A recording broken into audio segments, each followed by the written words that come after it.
It's Ron from RonaldDJ.com. So here we go for another short video, and di natin na-expect to. Pero nakareceive tayo ng teaser email nito as early as Tuesday.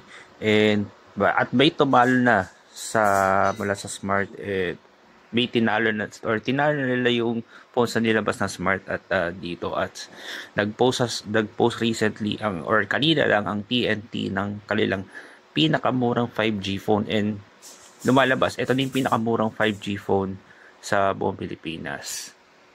At ito na nga yun, ang tawag nila dito is yung TNT Panalo Phone 5G, which is meron siyang notch display. So buti nung pagka-announce naman nila, kasi as we recording this one, magkakaroon sila ng ongoing event ngayon sa market, and buti lang at pagka-announce nila nito sa kanilang socials is dilabas din nila yung official specs nitong phone na to. As we recording this one, di pa natin ma-verify kung anong phone manufacturer yung ginamit nila para sa TNT Panalo Phone 5G. Ang TNT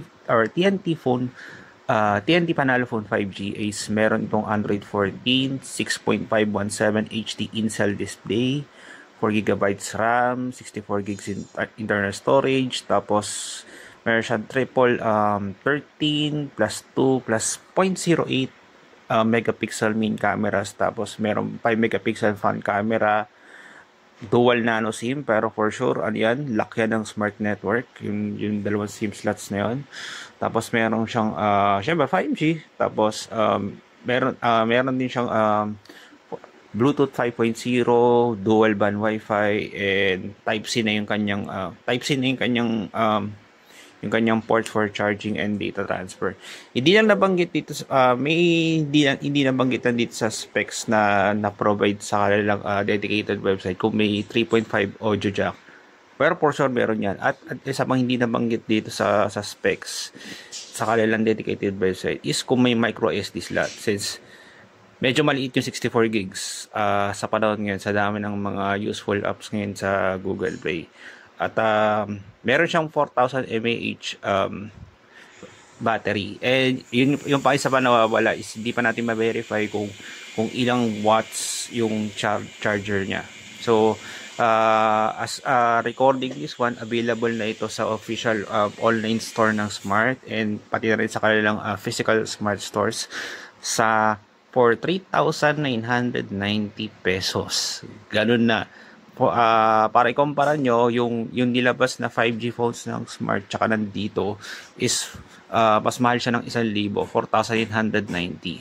So kukumpara mo naman sa pricing, for less than 1,000 pesos less, nakat sa half yung internal storage mo. So yung sa Smart tsaka sa dito 128 gigs, although di ba natin ma-verify kung ito ay may micro SD, pero hopefully sana meron ito. At syempre yung 3.5 audio jack. Syempre may TNT SIM to sa loob na meron siyang 21 gigs of free data and free calls and text to all networks for 7 days. Hindi lang nabanggit kung only calls and text to all networks, pero binanggit nila kasi is free. So hindi natin masabi na kung free ito. And ang maganda dito sa mga order nito online sa official Smart online store, pwede umorder nationwide kahit nasa Mindanao ka, and free shipping and delivery nationwide yun. And yun, so that's it. Breaking news lang, dahil syempre agula to 3,990 pesos, meron ka ng 5G phone na galing sa TNT. So that's it. This is Ron from RonaldDJ.com. Thank you very much for watching.